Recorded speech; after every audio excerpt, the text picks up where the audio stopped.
neza abakunzi ba Magashi TV ndabasuhuje cyane ndabifuriza kugenderwa n'Imana uyu munsi wa none w'itariki 11 z'ukwezi kwa kane 2025. Uyu ni umunsi n'ubundi wa gatanu aho tugeze ku nshuro ya 31 aho twibuka genocide yakorewe abatutsi mu 1994.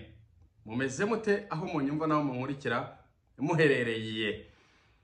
Munyamarere mbagezeho update zikurikira. Aho bita Imahanga habaye tombe. Imahanga ni hafi ya Gatoyi. Murabizi neza ko nagiye mbabwira uduce two muri Masisi, hafi ya Masisi zone. Mwumva Justin Ndayishimiye arahonga harimo rwana ariko byanyira rureshwa byahe byo kajya yoherejwe rero n'inkora maraso Kisekedi ukomeje kwifatanya na FDLR, hanyuma bakomeza gwa bitero ku ngabo za M23 nazo rero zeza kuba zimushushubikanya. Hanyuma kandi uyu munsi nanone ubwo aho bita Bugabo, Mahanga yabaye tombe ejo, Bugabo rero nayo yabaye tombe uyu munsi. Gusa ahantu bataragera neza nahamagaye imboni ya Magashi TV iri muri biriya bice rwose, ahantu bita Mahanga, ariko Mahanga ntago baragira muri centre neza ya Mahanga. Yego, hano ni Mahanga navugaga, ariko nanone mu nkengero hano za Bugabo. Bugabo rero habaga hari Wazarendo. Narwaye ijisho, sorry.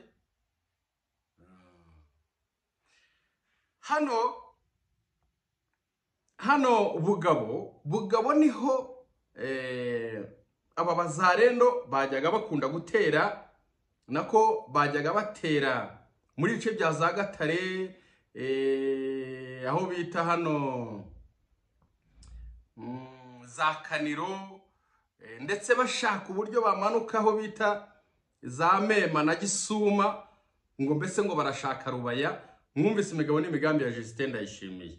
Ndaza kandi kubabwira iby'inteko ishinga amategeko ya Repubulika ya Demokarasi ya Kongo, ibyo yiriwemo ngo irashaka guhindura itegeko nshinga. Ibi kandi bikaba byaraje ndetse bikaba biri mu byateye umujinya AFC M23, mu gihe bo bavuga bati Kisekedi ntago ushoboye kuyobora igihugu cya Kongo, ufite ivangura, ufite ubujura bukabije, ufite ubutera hamwe, ufatanya n'intera hamwe, kubera iyo mpamvu ugomba kwegura. Byarangiye rero ku meza nabo bavuga bati itegeko nshinga rigomba guhinduka.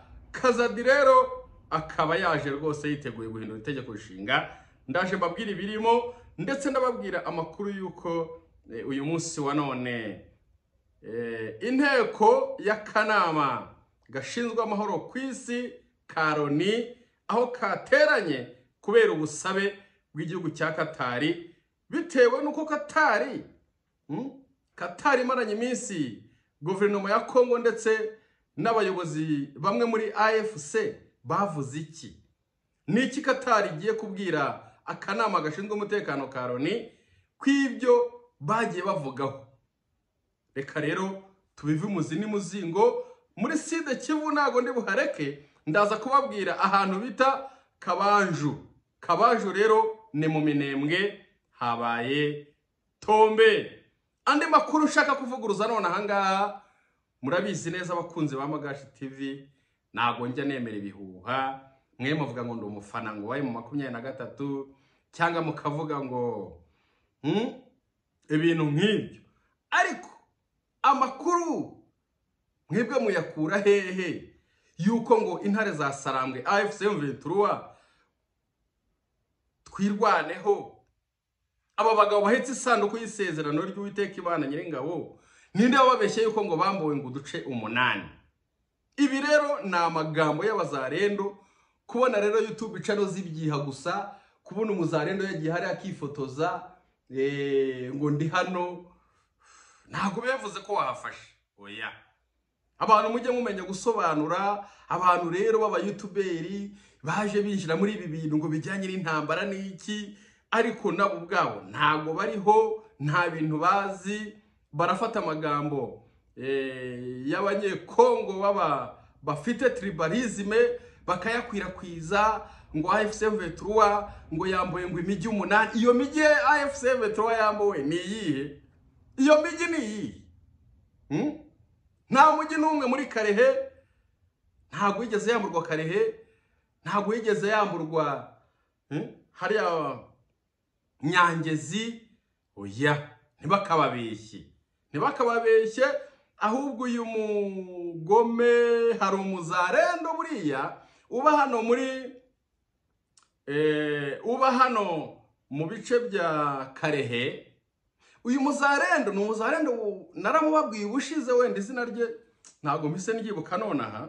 Uyu muzarendo nababwiye ukuntu we ari umuntu wagiye witwara neza mu ntambara bagiye barwana, aho rwose ngo atigeze arya inka z'abatutsi cyangwa ngo abakorera ubugome cyangwa ngo abice nk'uko abandi babigenzaga. Uyu mugabo rero baje kuba bamuhemba kumwemerera kumwinjiza muri AFC M23. Uyu mugabo rero mu gihe atarinjiramo kubera propaganda za Kisekedi, aho bagenda bavuga ngo bagiye kwisubiza ngo hose za Kavumu, za Bukavu na hariya hose ndetse ngo na Goma na hehe, uyu mugabo yatinye kuba yakwiyunga kuri AFC M23. Ariko aza kuvugana n'abandi. Rero hari umugabo ngira ngo umwe mu bazarendo ariko biyunze, yaje kuba atatira igihango. Rero niwe waje gutangaza ko yafashe za Rumbishi naho bita za Shanjo, aho ngaho nyine burimo werekeza muri Sud Kivu, urimo niho baciye murabyibuka. Aho ngaho uba warenze za Numbi, uba urenze nanone za Ngungu. Uwo ni wo muhanda twagiye tubabwira mu gihe twabaga dutangaza izi nkuru. Rero uyu muhanda wa za Shanjo, za Rumbishi, nukuvuga ngo ubundi hari hasanzwe hari abo twakwita nka local defense, babandi bambara gipolisi b'intare za Sarambwe. Hanyuma rero umuzarendo wari uraho hafi uri mu biyunze aza gufata agakundi gatoya ashaka kugateranya na kuriya muzarendo wa za Karehe, ariho bifotozaga bavuga yuko bafashe za Rumbishi, bafashe na za Shanjo na hehe, ndetse n'utwo duce bagiye bongeraho kugira ngo bavuge ngo bafashe uduce ndetse bagira naho bavuga ngo bafashe ikibuga cy'indege cya Kavumu. Ikibuga cy'indege cya Kavumu ntago bigeze banakigeraho. Ikindi kumva propagande z'aba bagome bavuga yuko ngo intare za Sarambwe ngo zataye aho zari zishinzwe kurinda ngo n'ikibuga cy'indege ngo baragita. Ntimukajye mwumva ibihuha nk'ibyo cyangwa abantu baba bazana amakuru nk'ayo. Intare za Sarambwe niba zigiye gutanga umusada, nibutse badukurikiye yuko turiya duce mwagiye muvuga dufashe kuri Karehe ndetse tukaryama kuri Masisi, twegeranye n'ishyamba rya Kauzi Biega. Rero hano niho twababwiye yuko abatsinzwe hano za Kavumu n'ahangaha za Karehe birunze mu ishyamba rya Kauzi Biega, ari naho hari umuhanda nanone bamwe wagiye ubajyana hehe, aho bita za Masisi. Aba rero urumva bagize gutya, bamwe baza kwa Ndayishimiye Justin hano za Gatoyi na hehe, bariyunga kuko niwo muhanda na za Miti na hehe. Hanyuma abandi bo rero baguma hari ariko barekereje nabo guhungabanya umutekano wo muri biriya bice bya za Kavumu ndetse no gukomeza za Bukavu. Aba rero nukuvuga ngo intare za Sarambwe kubera ko abenshi bakomeje imbere, intare za Sarambwe defense ikomeye bari bafite ibirindiro bikomeye biri hano ku kibuga cy'indege cya Kavumu. Nukuvuga ngo aba rero baraje baserukana muri iriya mihanda ituruka muri za Masisi, uruba basohoka mu ishyamba rya Kauzi Biega. Naho rero utuntu tw'utuzu cyangwa utuntu tw'udusantire bari bagezeho nitwo bifotorejeho bavuga yuko bahafashe. Aho rero bya bintu gikoba kikururiye amakara, hano uvuze ngo wafashe ahantu uba wikururiye icyo bita intare za Sarambwe. Ibi rero byifatanyije na babandi bari za Rumbishi na za Shanjo nabo hafi ya za Numbi, nabo bavuze ko habaye tombe. Nukuvuga ngo intare za Sarambwe rero abari bari Kavumu bahise badevasinga hano kumwegeje w'ishyamba rya Kauzi Biega, aho bagukubitiye abazarendo. Mwaramubonye Kiro Papa n'abandi bazarendo bari bahambiriye mu mujyi wa Bukavu, ariko ibyo ntago ari byo binzanye. ndagira ngo mbabwire ngo bahakuye isomo rikomeye cyane, kuko abarenga 200 bari biyegeranyije baciye muri ibyo bice bitandukanye. Ndababwiza ukuri uyu munsi mushakira baba basigaye, hanyuma tumenye amakuru yabo. Abasigaye bahungiye mu ishyamba rya Kauzi Biega. Yes, bakunze ba Magashi TV rero, mu by'ukuri ndagira ngo mujye mwirinda ibihuha, mwirinde amagambo y'abawazarendo ndetse n'ama YouTube amwe namwe badafite amakuru, mujye mwirinda amagambo yayo. Yego nubwo mba nabuzemo gatoya nyine ngatindamo gakeya, ariko burya ntago wapfa gutinda nta kintu utegereje. Oya, nihuse rero ndagira ngo mbabwire ubwo ngubwo reka nkomeze hano. Hano ubwo ngubwo izi za operation za mahanga nahangaha bita za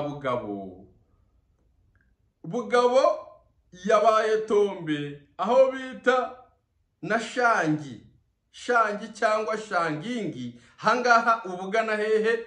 Ubugana igatoyi. Gatoyi rero urebye niho hagiye hasigaramo hagati, naha za Bugabo na za Shangi cyangwa Shangingi. Ahangaha hagiye hasigaramo hagati mu gihe intara za Sarambwe zamanukiraga aho bita za Nyabyondo zikomeza zijya za Warikare. Ahangaha hagiye hasigaramo hagati, ariko mbibutse yuko izi ntare za Sarambwe zagarusha zije gufunga uyu muhanda uturuka Masisi zone werekera za Warikare, ariko bagomba no gukubita abangaba kuko basigaye bahangayikisha izi ngabo zasigaye Masisi n'izasigaye hariya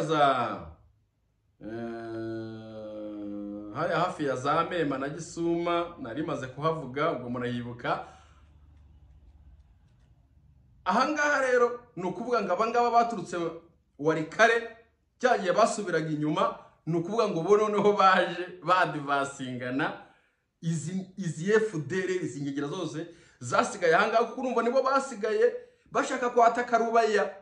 Mu gushaka kwataka Rubaya rero niho bagomba kuza abangaba mu gihe bari bapurinze, baje babashyiramo hagati. Ndababwiza ukuri ibitendo birimo kubera hano ntago ari ibintu bisanzwe. Justin Ndayishimiye ntago nzi ahantu azaca, imihanda yose irafunze. Ubwo rero reka dutegereze turebe uyu mudepite wishoye muri iyi ntambara, uyu mudepite ufite ingengabitekerezo ya jenoside, uyu mudepite wafashije FDR imyaka yose ishize. Uyu mugabo niwe waje kuza rero kuba yishora muri uru rugamba rwo kurwanya intare za Sarambwe, ariko urumva ko byamutaye tayari kuw'amazi. Ubwo rero naho imahanga ejo zaba yabaye Tombe, ubwo habaye Tombe ni Bugabo na Shangingi. Ahangaha rero ni mu bice bya Gatoyi n'amahanga rero. Ahangaha n'ubundi ibi ngibi nabyo ndagira ngo mbabwire yuko intare za Sarambwe zamaze kuba zibigera amajanja, ku buryo isaha n'isaha mwakumva ngo byabaye Tombe. Nihaba Tombe hano aba bazahungira hehe? Aha rero niho ejo nzagarukana n'umusangirangendo Sentama w'Amayinka. Hano ni iwabo, atubwire ngo iyo birukanwe hano za Gatoyi naho hose birukanyira hehe? Niba umuhanda ujya Warikare ufunze, umuhanda umanuka za Miti na Side Kivu naho bakaba batazagira, ubwo wenda bashobora kugenda bakiyunga na bariya bari muri za Kauzi Biega, bagakomeza bagaba ibitero muri biriya bice muri ibi bice bya Side Kivu. Ariko ndagira ngo mbabwire ko ibi bitero bya Gicengezi nababwiye kuva ku munsi w'ejo birimo birashakirwa umuti n'intare za Sarambwe na Nyiragongo. Biriwe batoratora, nasize bamaze gutoramo 9, ejo batoyemo 21 ndetse barabagose. Ni ukuvuga ngo intare za Sarambwe zakoze umukandara kuva Kimoka ukaza ukagera ahangaha Nyiragongo. Ni ukuvuga ngo bakoze umukandara ku buryo bari abacengezi bigoye kugira ngo bongere baturuke mu birunga batere cyangwa banyanyase abatuye mu nkengero z'umujyi wa Goma, cyane cyane hano haruguru y'ikibuga cy'indege hano rwose. Hano kwa Bamwami, hano tumaze iminsi tubabwira hano muri za Nyiragongo mu nkengero za hehe za hano mu mujyi wa Goma. ibyo abadiaspora rero bakiriwe na Colonel Nanga n'abandi bashyitsi n'undi mushyitsi ukomeye nzabagezaho ejo ugiye kwakirwa n'intare za Sarambwe. Ndababwira ukuri yuko Kisekedi asigaye ameze nk'igiti cyo mu ishyamba cya kindi biti nkokore. Kisekedi baramukokoye, umva intare za Sarambwe ziramutuburiye, abo yari yishingikirijeho noneho biramurangiranye. Kuva Kabila yaje rero uraje kureba umuriro ugiye kwaka.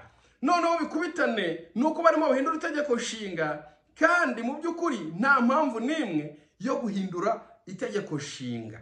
Hano rero muri Kongo Kazadi rwose, kuko numvise no muri uwo mushinga wa Kazadi harimo n'izina rye, arimo aravuga ati kubera yuko Kisekedi itegeko nshinga rivuga yuko agomba kuyobora perezida wari wese uretse na Kisekedi agomba kuyobora imyaka 5 ariko inshuro 2.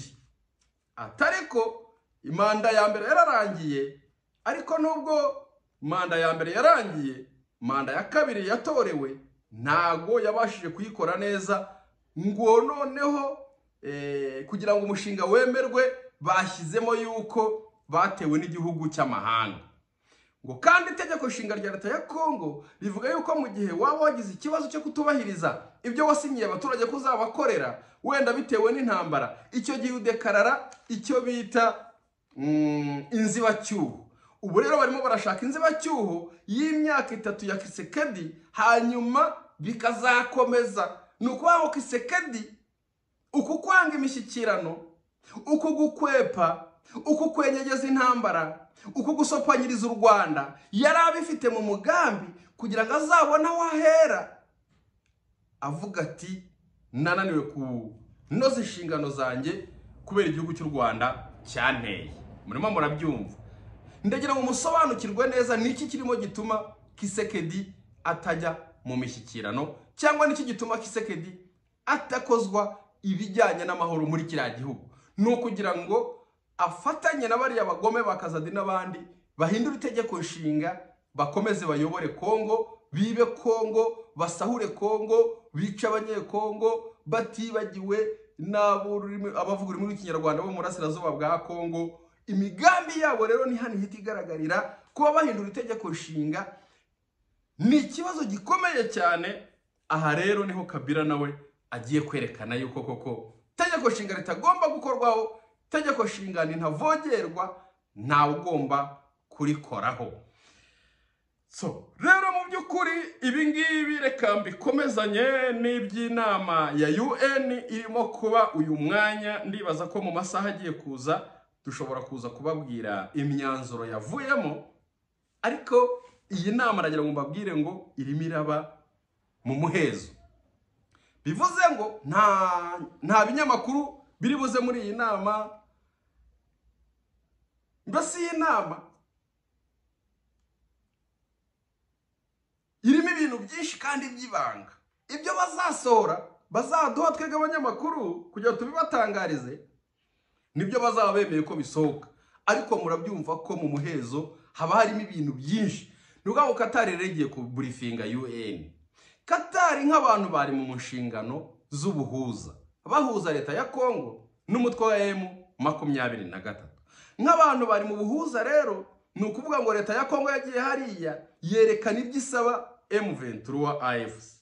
Na AFC M23 nayo iricara yerekana ibyo isaba leta ya Gisekedi. Nukwanga ibi rero Qatar hamwe no kumva impande zombi igiye kwicara ibwira rero niti rero ibi bintu birashoboka cyangwa ntibishoboka bitewe nuko numvise aba bantu. Niba Kisekedi mu mushinga we harimo yuko intare za Sarangwe zigomba kuva Kavumu na Goma, urumva ibyo bintu ntago yabireka. Ariho ndakomeza kugira ngo intambara ikomeze, yerekana yuko atashoboye gukora ibijyanye n'ibyo abaturage bamusabye muri manda.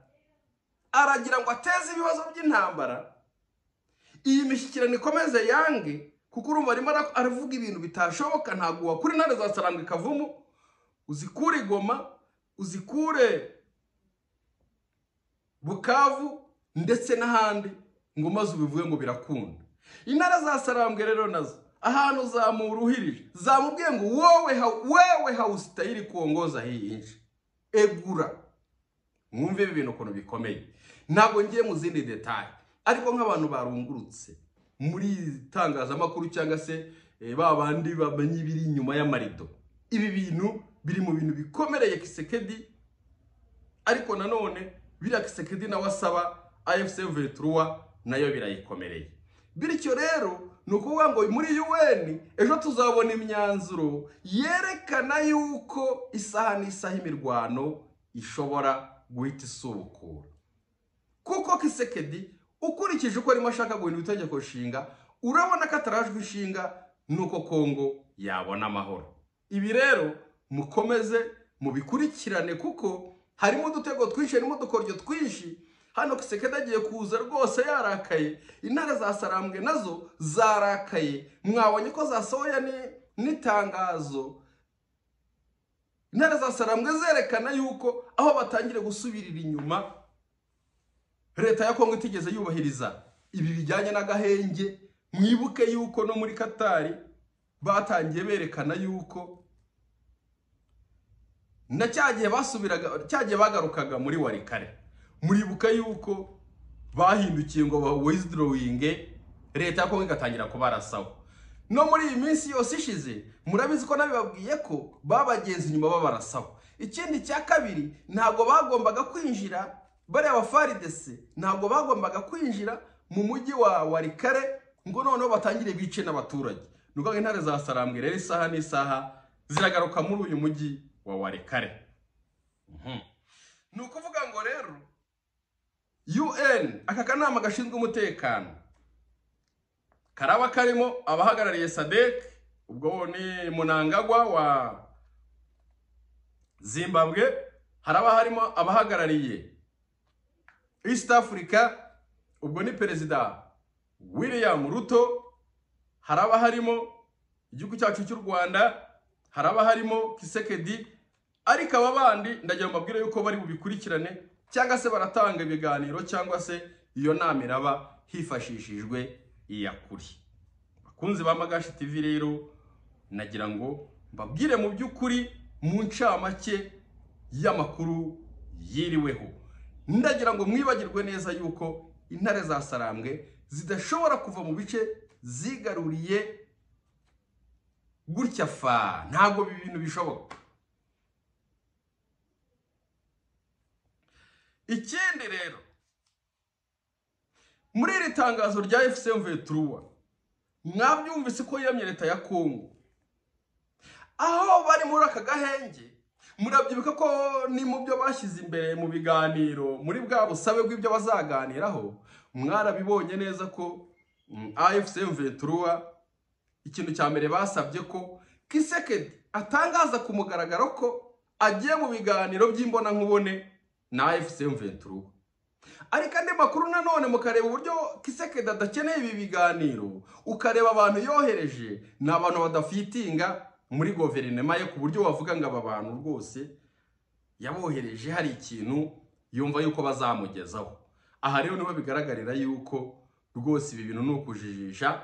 Kisekedi abagira ngo ategure, nababwiye yuko ari kugira ngo akore icyo bita kwiyegeranya, yisuganye, kubera ko aba yarahondaguwe mu buryo bukaze. Urabona intare za Sarambwe zari zigeze hafi Kisangani, bivuze ko intare za Sarambwe zasohoye iri tangazo zerekana ko abaturage muri Warikare bapfuye, bakomeje gupfa, berekana ko barimo bakurikirwa n'aba bafaridese mu gihe bavuye Warikare. Ikindi bakaba berekana aba bavuga ururimi rw'ikinyarwanda bo mu bwoko bw'abatutsi, aba turavuga abanyamurenge, aho bakomeje guterwa mu bice bitandukanye kuva haje CCRF. Ibi bice bikurikira byakomeje kugira atake, aho bita Biraro Mbiri, aho bita za Mikenke, ubwo hose ni mu Minembwe, aho bita za Rugezi ha rero haherutse kuba Tombe, habereye n'amateka akomeye cyane, aho bita za Gahwera, aho bita za Kavumu cyangwa Kavumu, yego. Aha hantu hose n'ahandi ntarondoye, twirwaneho cyangwa abanyamurenge muri rusange bakomeje kugabwaho ibitero mu gihe biyemeje agahenge. narebabwiye rero ko Dubwe nta gahunda y'agahenge afite. Kisekedi afite gahunda yo kurwana, afite gahunda yo guteza akaduruvayo mu gihugu kugira ngo ibyo akeneye nako kugira ngo ibyo akeneye nyine wa mugari nk'ibyo nari mvuze, ibyo akeneye nta bindi nuko guma ku butegetsi iminsi ye yose yo kubaho. Reka mbashimire rero, mu gitondo ndabyukana report ya risasi na mageruhi, nagira ngo mbabwire yuko rwose abantu bakomeje gukwirakwiza ibihuha ko hari ibice M23 yambuwe cyangwa Goma ngo imerewe nabi. Gusa ejo nzabagezaho iby'umurundi witwa Generale, reka mbyihorere, ariko wa mu generale nababwiraga yatawe muri yombi. Umurundi yarasahuye, yaribye burya ni igisambo. Ni ukuvuga ngo igisambo cyafunze umujura. Igisambo ni neva, umujura ninde? Nuriya mu generale w'umurundi. Ikindi nanone nuko muri Uvira habereye inama hagati y'abarundi na wazarendo, bemeranya yuko ejo bashobora gutera Kamanyura. Mbibutsa yuko ntara za Sarambwe ziri hano hafi ya za Katogota na za Sangi. Ubwo urumva rero kuva hariya bakaza gutera Kamanyura, birumvikana na abarundi kuko baza kuri wa mwegege wa Rusizi. Ariko namwe murabyumva, abangaba sinzi bizababaho ku munsi w'ejo. Twese tuzabe duhari tubirebe. Ndabakunda cyane rero abakunzi ba Magashi TV, aho munyumva naho mumunukira muherereye. Reka mbifuriza amahoro y'Imana no kugirirwa neza n'Imana. Mugire ijoro ryiza, abandi burakeye, abandi ni kumanywa. Rero mwese mukomeze mugubwe neza, dukomeze twibuke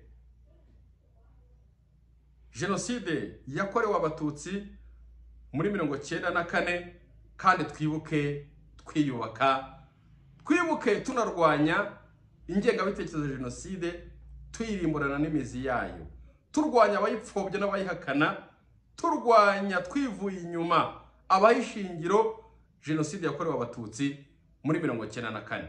Ndabakunda rero, ibisigaye nakagaruka bakunzi ba Magashi TV.